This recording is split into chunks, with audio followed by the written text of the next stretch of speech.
So, this week I wanted to talk about how the path doesn't look like you think it will or like you think it should. This is something I say a lot. A lot of people say it because it's true.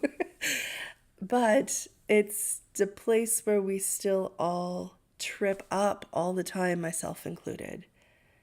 So, for the last 3 weeks, I've been in the Signal Boost Visibility Coaching Group, which has been amazing. And the one thing that people keep saying is, wow, I love how this group is going, and it's totally not what I thought would happen.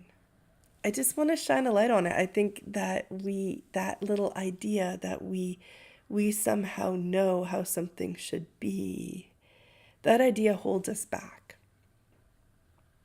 So, for example, since we're doing visibility right now, and we think, well, what I need to do is figure out how to get 1,000 or 10,000 or whatever more Instagram followers. And that's a really, really different process than figuring out how to feel more so at home in yourself that you're comfortable with more people seeing you, or trusting your gifts enough that you're willing to bring them to more people, or those kinds of things, right? And there's this deep process of healing the places in us that are wounded and growing into who we really are. So really what it is about is that we need to be open to our actual process of becoming who we really are. And no matter where you're at with your dreams, that's always what your dream is asking you for. The next step in that. So I didn't do a video last week. I've been pretty sick for the last 2 weeks.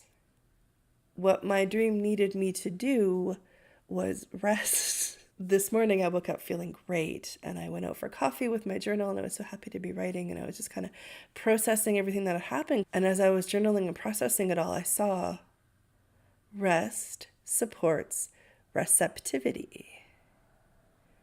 So a couple weeks ago, I had all these new ideas. There's all these things like, especially as we started the visibility coaching group, I just had this huge shift, like coming in closer to my true self and seeing things from my true self's perspective, and seeing where I'm a little off in some places, and seeing where I need to change things. And I saw all this, and then I was like, well, at first it was really, really painful and hard to look at it. But once I worked through that, it was like, wow, I was so inspired and so ready to leap into action and get to work to act on all of these ideas. And that's when I got sick.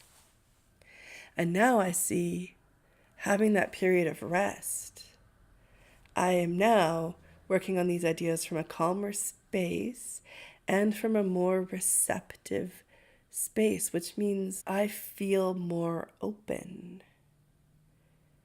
So even though, yes, there's lots of outer work for me to do, I'm not trying to make things happen. I'm trying to just follow creative flow and inspiration. And then I feel very open to receiving what it is that I want to receive as I do that. And it's a hard shift to explain. It's a really deep internal one, and it doesn't look any different on the outside in terms of what I'm doing. But I feel completely different. You know, our dreams have so many surprises for us. If you can stay present, wait. That's why I made this, right? That this is how we do creative dream alchemy, which is the art and magic of turning what you have into what you want. So it means being present with what you have, working with what you have. If that's a sickness, if that's a fear, if that's procrastination, whatever it is, you work with it. You don't wait for something to change, right? So by being more present with what is, we're actually more able to create what we want. So we need to trust this process of meeting ourselves where we are right now and doing what is called for, if that's inner outer dream work.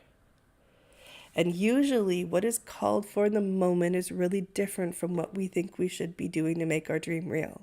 But if we listen to what is called for in the moment, we can get there we take a different path, and it's usually a much better path. Because the perspective that you hold right now, right here where you are, is not the perspective that you hold when you have your dream. When you're doing creative dream alchemy, when you're meeting yourself where you are, working with what's there, and using your dream as a lighthouse to kind of guide you, it's like a shortcut, right? And it's only your logical mind that thinks it's wrong. And your logical mind is not the part of you that is going to get you to your dream. And that's the crust of the path looks different than you think it will.